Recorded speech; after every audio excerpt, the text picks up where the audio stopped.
হাঁটতে যাবো বলে সকালবেলা উঠে রেডি হচ্ছি, আর আকাশের অবস্থাটা দেখো, পুরো একদম কালো হয়ে ঝড় উঠে গেছে। বৃষ্টি হবে কিনা বলতে পারছি না, সেই জন্য আজকে আর যাবো না। পুরো রাস্তাটা খালি, এখন পুরো 5টা বাজে। 5টা বাজতে মানে ওই 5 মিনিট বাকি আছে। খুব জোর হাওয়া উঠেছে রে বাবা।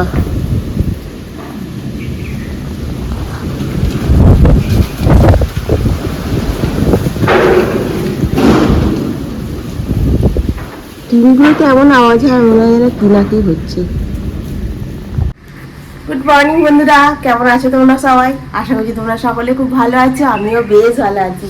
সকালে ঘুম থেকে উঠে পড়ছি তখন 4:30 বাজে। উঠে মুখ ফুক ধুয়ে চুলটাকে আঁচড়াতে যাচ্ছি। আমি বলে কি হলো, জানলার কাজটা দিয়ে দেখছি পরিষ্কার হয়ে যাওয়ার কথা, এ আস্তে আস্তে অন্ধকার হয়ে যাচ্ছে কেন? তারপরে না একবার যাই তো বাইরেটা দেখি বলে, আর বাইরেটা এসে দেখি না পুরো অন্ধকার হয়ে গেছে। তারপরে ঝড় উঠে গেছে। আমি না, আজকে আর বেরোবো না, কারণ বেরোলে বৃষ্টিতে ভিজবো, আবার সেই সর্দি কাশি লেগে যাবে। তার থেকে আমার না বেরোনোই ভালো। প্রচণ্ড গরম না, যার জন্য এই ঝড় বৃষ্টিটা দরকার। খুব সুন্দর হাওয়া দিচ্ছে। এইরকম ঝড়টা না উঠে বেশ জমজম করে ঘন্টাখানেক বৃষ্টিটা হলে একদম ঠান্ডা হয়ে যাবে সব কিছু। কিন্তু এই ঝড়ের ভিতরে তোমরা পুরো মেঘটাকে কাটিয়ে দেবে আস্তে আস্তে, বৃষ্টিটা তখন আর হবে না।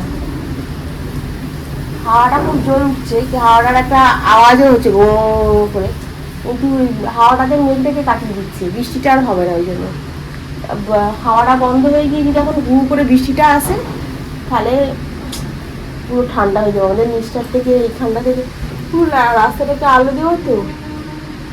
আর তাও মানুষ হাঁটতে বেরিয়েছে, দেখো হাঁটতে যাচ্ছে, যে যাই যাক, আমার যাওয়ার দরকার নেই বাবা। চলো, তনু ঘুমোচ্ছে। আর আমি এইখানটাতে করলাম, দেখো ঘরগুলো সব অন্ধকার একদম। আমি মনে হচ্ছে ঘরে বসে বসে একটুখানি এক্সারসাইজ করে নিই, নাহলে এই বারান্দাতে বসবো ভাবছিলাম, কিন্তু বারান্দাটাতে না একটু মশা কামড়ায়, ধূপ জ্বালাতে হবে আমার। চল এখন রাখি, ঠিক আছে? ভালোই হলো, হাঁটতে যাওয়ার আজকে হলো না, ঠিক আছে, কোনো ব্যাপার নেই।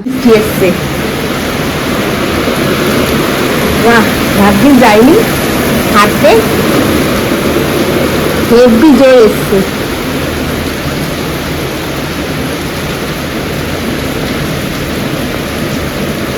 দরকার ছিল, ঝমঝম করে এখন বেশ ঘন্টাখানেকের উপরে বৃষ্টিটা হবে, একদম ঠান্ডা হয়ে যাবে। জামাকাপড়গুলো শুকনো, আমি সরিয়ে দিলাম, তাহলে আবার ভিজবে। চল আমি এখানটাতে বসে একটুখানি এক্সারসাইজ করি, ঠিক আছে? ভালো লাগবে। জানলাটা খুলে দিয়েছিলাম, দিয়ে আমি ভাবছি যে হাওয়াটা ঢুকবে, এক্সারসাইজ করবো। তারপরে বসতে যাচ্ছি, দেখি না তো সঙ্গে সঙ্গে একদম ঝমঝমিয়ে পুরো বৃষ্টি এসে গেল। খুব ভালো লাগছে বৃষ্টিটা এসছে, বলতে গরমটা একটু হলেও কমবে। এখানটাতে বসবো, ওখানে একটা ধূপ জ্বালিয়েছে মশা মারা, কারণ নাহলে আমাকে মশা তুলে নিয়ে চলে যাবে। কারেন্ট নেই, আমি এখন কি করছি জানো? বৃষ্টির মধ্যে একদম মুডটা অন্যরকম হয়ে গেছে। একটু এখন হালকা ব্যায়াম করেছি, এই গরমে না বেশি ব্যায়াম করা যায় না, তবে একটু হালকা করে ব্যায়ামটা করলাম। সকালে হাঁটতে গেলে বেশ ভালোই লাগে, কিন্তু আজকে তো হলো না। যাই হোক, তারই মধ্যে কারেন্টটাও চলে গেল ব্যায়াম করতে করতে। ভাবলাম এবারে কী করবো, বসে থাকবো? কিন্তু কি বলতো, এই বাইরে না ঝমঝম করে বৃষ্টি হচ্ছে, চারিদিকটা একদম ঠান্ডা, মনে হচ্ছে প্রকৃতি তার নিজস্ব এসি চালু করে দিয়েছে। সত্যি বলছি, এসির থেকেও অনেক বেশি ভালো এই প্রকৃতির এসিটা, জানো তো, পুরো সব কিছু ঠান্ডা করে দিচ্ছে 1 ঘন্টার মধ্যেই।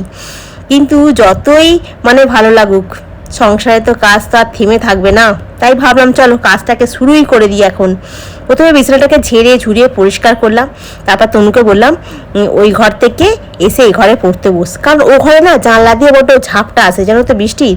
এ ঘরেও আসে, কিন্তু অতটা বেশি আসে না। আর আমি না এখন যে ভিডিও করছি, কারেন্ট নেই তো, দেখে মনে হবে না তো যে ভূতের মতো হয়ে গেছি? পরে দেখে যদি ভয় পেয়ে যাও, তখন কিন্তু আমার দোষ দিও না। কি বলো তো, এই গরমকালে না এই মাঝে মাঝে বৃষ্টিটা হলে না মনটা খুব খুশি হয়ে যায় জানো তো। তারপরে আবার কারেন্ট নেই, মানে সবটাই এখন ম্যানেজ করতে হবে, কিছু করার নেই। গেটের সামনেটা ঝাঁট দিয়ে একটু জল ছড়া দিয়ে তারপরে তোমার বাসি জামা কাপড় ধুবো, হাত পা ধুবো, ধুয়ে ঠাকুরের স্থানটা পরিষ্কার করে মুছে গোপালকে তুলবো। আর এই কারেন্ট না থাকলে কি বলতো, ঠাকুরের স্থানটা না আরো অন্ধকার হয়ে যায়। তনু যে ঘরে পড়ছে ওই ঘরে সে ওদের চার্জার লাইটটা ছিল, ওই লাইটটাকে এখন জ্বালিয়ে দিয়েছি, জ্বালাতে এই সামনেটা একটুখানি মানে লাইট লাইট হয়ে গেল। আর এই ঘরটা মুছে পোষার মাথা উঠতে যাচ্ছি, সাথে সাথে দেখলাম কারেন্টটা টুক করে চলে এলো। কারেন্টটা আসতে একদম আলোয় আলো হয়ে গেল।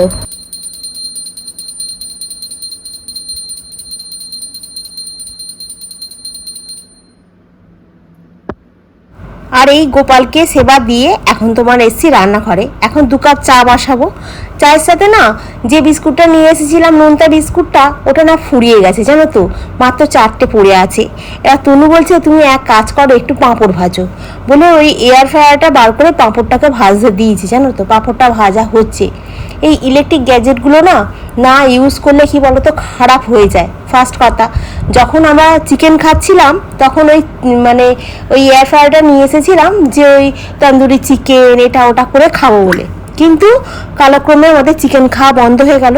এয়ার ফ্রায়ারটা আর কোনো কাজে লাগে না, মানে ওই পাঁপড় ভাজতে কাজে লাগে, নাহলে আর কিসে চলে বলো, কি এয়ার ফ্রায়ারটা চলে না।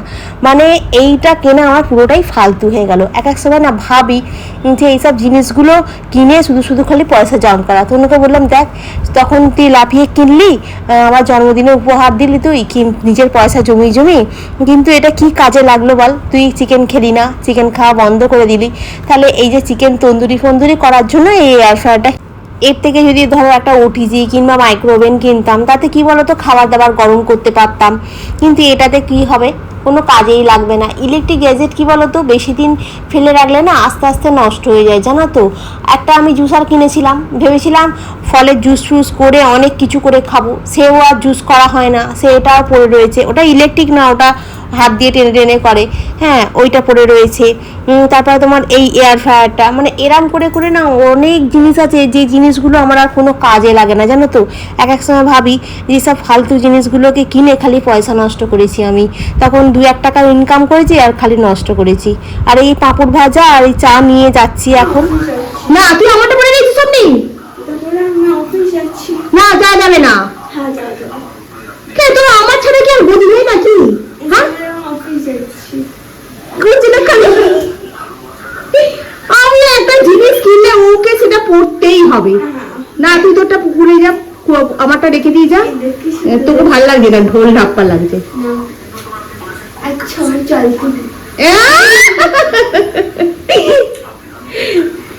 খোল খোল খোল, আমি ওটা পরে যাবো তো পুরীতে, আমার একটা নতুন জিনিস এসে তোর ওদিক গড়ানো হয়ে যাবে। বাজে নেই কত করে, তোকে একদম মানায়নি, তোমাকে হিরোইন নাকি একদম এর মতোই হবে।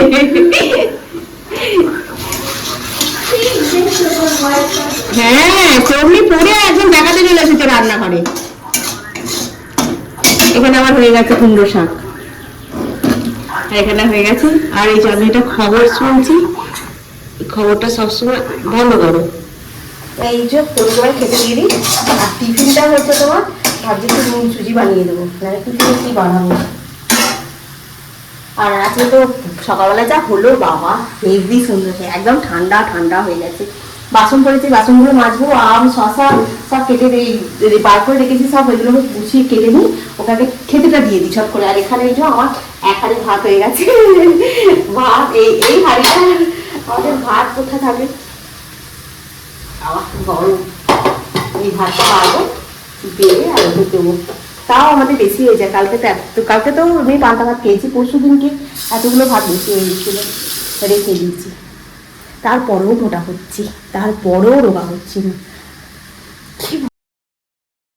আজকে তনুকে অফিসের টিফিনের জন্য নুন সুজি বানিয়ে দিয়েছি। নুন সুজিটা না খেতে খুব সুন্দর লাগে জানো তো, তোমার একটুখানি মিষ্টি, একটুখানি নুন, একটুখানি লেবু, লাস্টে নিগড়ে দিলে একটুখানি গোলমরিচ গড়িয়ে দিলে না দারুণ সুন্দর খেতে, আর খুব টেস্ট হয়। ঝরঝরে নুন সুজিটা না তোমার ব্রেকফাস্টের জন্য দারুণ। তনু অফিস বেরিয়ে গেছে অনেকক্ষণ আগে। তারপর দুটো ঘরে বিছানাটাকে গুছিয়ে ছেড়ে পরিষ্কার করলাম আর একবার, দিয়ে তারপর তোমার ঘর দালানটাকে ঝাড় দিলাম, দিয়ে তোমার আজকেও সেম ব্রেকফাস্ট করলাম, মিউসলি দুধে ফেলে দিয়ে আর একটু আম দিয়ে যে খেয়েছি। খাওয়ার পর বেসিনটাকে হারপিক দিয়ে পরিষ্কার করবো বলে তোমার হারপিকটা মাখিয়ে রেখে দিয়েছিলাম। তাহলে কি বলতো, পাথরের জিনিস না, হারপিক মাখিয়ে রেখে দিলে খুব ভালো পরিষ্কার হয়ে যায়। আজকে তোমার ওই আমাদের ঘরের ভেতরে একটা ছোট্ট বাথরুমটা আছে না, ওই বাথরুমটাকে আজকে একটু পরিষ্কার করবো। ওই বাথরুমটা সেভাবে ইউজ করা হয় না, ঠিক আছে, কিন্তু ওই বাথরুমটাতে জল পড়ে তো, মানে কুমোরটাও ভালো নয়, সেই জন্য ওই বাথরুমটা ইউজ করি না আমরা। আর এই ঘরে না পাখার প্লেটটা কি হয়েছে তোমার, ধুলো পড়ে গেছে আর কলিংটা ফুরিয়ে গেছে। কলিংটা হলে ওই যে কালো কালো দাগগুলো কলিংটার মধ্যে একটুখানি স্প্রে করে দিলে না মানে ভালো পরিষ্কার হয়ে যায়। কলিংটা নিয়ে আসতে হবে, খালি এখন একটুখানি কি করলাম, ওই ধুলোটাকে ঝেড়ে দিলে কি বলে তো পাখার হাওয়াটা না খুব ভালো গায়ে লাগে, এই জন্য একটু ধুলোটা পরিষ্কার করে নিই। আর কোনো কাজ নেই, এই ধুলোটা ঝাড়ার পর আর একবার করে ঘর দালানটা ঝাড় দেবো, দিয়ে একটুখানি মুছবো, মুছে তারপরে তোমার করবো, চান করতে যাবো, চান করবো, পুজো করবো, খাবো, এখন এই কাজগুলোই আছে। আর বুলুর সঙ্গে এখন কথা বলছি, বুলুদের প্যাকিং শুরু হয়ে গেছে। আমরা যদি তুই প্যাকিং করিস নি, আমি না না, তো আমি প্যাকিং করলে তনুর আবার পছন্দ হবে না। আর শুধু তাই নয়, কি বলতো, প্যাকিং করাটা একটা পুরীতে মানে ঘুরতে যাবো, এবার যে কোনো জায়গায়, পুরীতে কেন, যে কোনো জায়গায় ঘুরতে গেলে প্যাকিং করলে একটা আলাদা আনন্দ আসে জানো তো মনের মধ্যে। সেই জন্য খানিকটা একসঙ্গেই করবো, মানে আমি ওকে একটুখানি এগিয়ে এগিয়ে দেবো আর ও একটু গুছিয়ে গুছিয়ে রাখবে আর কি, জানো তো। আর এমনিতে বাড়িতে তনু না কাজ করলেও বাইরে গেলে তনু কি বলতো, চাদরগুলো পেতে দেওয়া, মানে হোটেলে গিয়ে আমরা তো ওদের চাদরে শুই না, ওরা বাড়ি থেকে চাদর ফাদর নিয়ে যাই, চাদরগুলো পেতে দেওয়া, আমি কোন জামাটা পরবো না পরবো সেগুলো বার করে দেওয়া, এই কাজগুলো বাইরেতে গেলে তনু করে, এগুলো আমাকে তখন করতে হয় না। আর এই গরম পড়েছে তো, গরমে কি বলতো, আজকে সকালবেলা যেমন আমি বলছিলাম যে বাবা কি কষ্ট এই গরমে রান্না বান্না করতে, বলছি ঠিক আছে তোমাকে রান্না বান্না করতে হবে না, তুমি খালি ভাত করে একটু জল ঢেলে একটু আলু ভাতে দিয়ে দাও, আর কিছু করতে হবে না। আমি কি আর সেদিনকে যখন ছোলার ডালটা ছিল তখন তখন খাচ্ছিলিস, তখন তো বললি যে তুমি এই রান্না করেছো, গ্যাঁ গ্যাঁ করছি, বলছি হ্যাঁ আমি ভুল করে ফেলেছি। শাকের তরকারি, কুমড়ো শাকের তরকারিটা আমার তো ভালো লাগে খেতে। করলা আলু তরকারিটা ছিল অনেক দিন হয়ে গেছে, সেই করেছিলাম কবে আমি মনে নেই, আর চাপা দেওয়া ছিল ফ্রিজেতে, বার করে রেখে দিয়েছিলাম অনেকক্ষণ আগে। আর এই হলো তোমার ডিমের ঝাল, ডিমের ঝালটা শুকনো শুকনো করে করেছি, আর এই যে তলায় ডিম আছে, ঠিক আছে। আর এই হলো তোমার ভাত, আর তনু কিছু ভাত খাইনি, রেখে দিয়ে গেছে, এটা করা দেখতে পাচ্ছ, এই তরকারি লেগে আছে ভেতরে ভেতরে, দেখতে পাচ্ছ। এই সব কিছু নিয়ে এই হচ্ছে আমার দুপুরে খাওয়ার। দেখতে দেখতে সন্ধ্যে হয়ে গেল, সন্ধ্যাবেলা সন্ধ্যে দিলাম, তারপর তোমার বোতলে জলগুলো ভরলাম, দুপুরবেলা তোমার যে বাসনগুলো মেজে রেখেছিলাম, দুপুরবেলা না সকালবেলা যে রান্নার বাসনগুলো ছিল সেগুলো তোমার সব গুছিয়ে ঝুড়িটাকে খালি করলাম, জামা কাপড়গুলো কিছু ছিল সেগুলোকে গুছিয়ে রাখলাম। আজকে আর গাছে জল দিতে হয়নি, সকালবেলা অতিরিক্ত বৃষ্টি হয়েছে, গাছে জল দিতে হয়নি, কিন্তু এখন এমনি ওয়েদারটা ঠিকঠাকই, কিন্তু গরম হচ্ছে, রান্নাঘরে এলে প্রচণ্ড পরিমাণে গরম হচ্ছে। আর সকালবেলা একটু কড়াই ভিজিয়ে রেখেছিলাম, এখন একটু ঘুগনি আর রুটি করছি। কি বলতো, রোজ রোজ পান্তা ভাত খেলে তো আমার শরীরটা ভারী হয়ে যাবে না, ওই জন্য খেতে পারি না।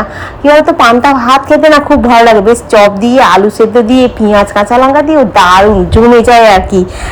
কি বলতো বন্ধুরা, ইউটিউব এখন এমন একটা প্ল্যাটফর্ম হয়ে গেছে যেখানে ধরো অ্যালগরিদম ধরো আমাদের যে ডেলি ব্লগসগুলোকে এগুলোকে না প্রমোট করছে না, শুধু আমার বলে নয়, আমি অনেকেরই দেখছি, অনেকের ভিডিও দেখছি যারা ধরো এখন আর ভিডিও করতে চাইছে না, মানে ভিডিও ব্লগ বন্ধ করে দিতে চাইছে, দিয়ে অন্য কিছু কাজ করার চেষ্টা করতে চাইছে, বলছে এইখান থেকে কোনো কিছু হবে না, আর শুধু শুধু এখানে টাইম ওয়েস্ট করা, তার থেকে বরঞ্চ একটু কাজ বাজ করলে দুটো পয়সা ইনকাম হবে। কারণ এখন না আর ডেলি ব্লগস কেউ দেখতে চায় না, মানুষ বেশি কন্ট্রোভার্সি পছন্দ করে। ধরো এখন যেটা চলছে বাজারে ওই রাজনীতি, সেই রাজনীতি নিয়ে কিছু কথা বললে, কিংবা আরও নানান রকম ধরো পরকীয়া নিয়ে কিছু বললে, এর ওর সম্বন্ধে বললে, দেখেছি এই সমস্ত ভিডিওগুলো দেখে বেশি ভাইরাল হয়ে যাচ্ছে জানো তো। আর এই ডেলি ব্লগস কেউ দেখছে না, কিন্তু মানুষ ওইগুলো থেকে কি শিখবে জানি না, কিন্তু মানুষ একটা ডেলি ব্লগস দেখে কিন্তু অনেক কিছু শেখা যায়। সে একটা মানুষ কিভাবে সংসার চালাচ্ছে, তার কিরম কঠিন পরিস্থিতির মধ্যে দিয়ে যাচ্ছে, তার সন্তানকে কিভাবে মানুষ করছে, এইগুলো কিন্তু দেখে দেখে শেখা যায়, কিন্তু ওই যে মানুষ ওই সবগুলো এখন আর দেখতে চায় না, তাই অনেককেই দেখছি ধিৎকারে আর ব্লগ করছে না। একটা সময় আমারও মনে হয় না তা না, আমারও মনে হয় দূর আর ভালো লাগছে না, এবার ব্লগটাকে বন্ধই করে দিই, কারণ রেগুলার খালি সময় নষ্ট করা, আর ইনকাম তো কিছুই নেই, উল্টে খরচ হয় বেশি।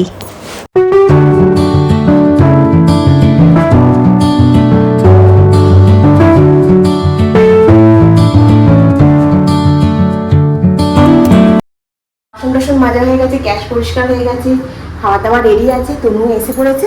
এবার খালি খাবো, ব্যাস। খেয়ে বাসনগুলো আমার আর ইচ্ছা হয় না রাতের দিকে মাজতে। ওই দুটো থালা আর একটা বাটি আমি রেখে দিই। ও কালকে সকালবেলা যখন চায়ের বাসন মাজি তখন একবারে সব কটা মেজে ফেলি, ভালো লাগে না। দুপুরবেলা যেমন ভাত খেয়ে উঠে আমার আর ইচ্ছা করে না বাসন মাজতে। ওই রাতেরবেলা রান্না করে একেবারে বাসনগুলো মেজে নিই। তো চলো বন্ধুরা, আজকে রাখি। আজকে আর ইচ্ছা নেই, 9টা বাজতে 10 মিনিট বাকি আছে। তনুকে খেতে দিই, দিয়ে একটুখানি বসি। দুপুরবেলা একটু ঘুমিয়েছি, এমনি শরীরে এনার্জি আছে ফুল, কিন্তু মানে কাজ করতে পারছি না।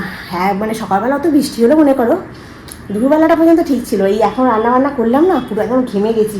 আমি গা ধোবো না, ওই খালি জামাটাকে চেঞ্জ করে নেবো, নিয়ে একটুখানি এসির তলায় বসলেই শরীর ঠান্ডা হয়ে যাবে। গা ধুয়েলে না কী বলো তো ঠান্ডা লেগে যায়। আর আমার এই ঠান্ডা লেগে যাওয়ার ব্যাপারটা হয়ে গেছে। আমি এক তো জলের ওখানে ঝাপটা খেয়ে ভিজেছি, তারপরে আমি আবার গাও ধুয়েছি, সবটা মিলিয়ে গেছে। মানে কয়েকদিন ধরে আমি সকালবেলার দিকে একটু গা ধুয়ে ফেলছিলাম, মানে হেঁটে এসে না কয়েকটা বাসি কাজ সেরে আর গা ধুয়ে নিচ্ছিলাম। আমি ভাবছি গরম হচ্ছে প্রচুর, এখন গরমকালে কিছু হবে না, গাটা ধুয়ে নিই বলে হাত পা ধুই। কিন্তু হাত পা মুখ পুরো সব ধুয়ে ফেলি, গা ধোয়ার মতোই, কিন্তু মানে একদম গলা থেকে এখান থেকে মাথায় ফাতায় জল ফল দিয়ে মানে চান করার মতোই খানিকটা গা ধুয়ে ফেলেছি শাওয়ারের তলায় দাঁড়িয়ে। ওই জন্যই ঠান্ডাটা এত লেগে গেছিলো। তো চলো আজকে রাখি। আর কোমরটা কি এখানটাতে লাগছে, আজকে হাঁটতে যাওয়া হয়নি। আর সেটি থেকে কমেন্ট করে বলছিল যে সকালবেলা ঘরে ব্যায়াম করলেই হয়। আমি ওর থেকে ভাবছি না আমি এই রাস্তাটুকুতে হাঁটবো, মেন রোডেতে ভাবছি উঠবো না, কারণ ওই কুকুরগুলো খুব সকালবেলা ঝামেলা পাকাচ্ছে। আর কি বলবো বলো তো, আর সুস্মিতা চক্রবর্তী বলছিলে যে ওদের খিদে পেয়েছে বলে ওরকম করছিল, কী জানি কী হয়েছে। হাতে একটা প্যাকেট ছিল, মানে ওর মধ্যে দই ছিল আর দুধের 2টো প্যাকেট ছিল, ওই জন্য নাকি কী জানি কেন ওরকম যে এমন হচ্ছে না, সে দাঁত ভাত বার করে একদম তেড়ে আসছে।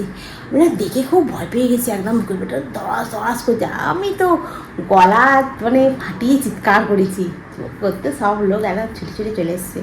আর সামনে কাকুটা বসেছিল, ওই ঠাকুরমশাই কাকুটা, ও ছুটে এসে বলছে হ্যাঁ চিনতে পারিস না।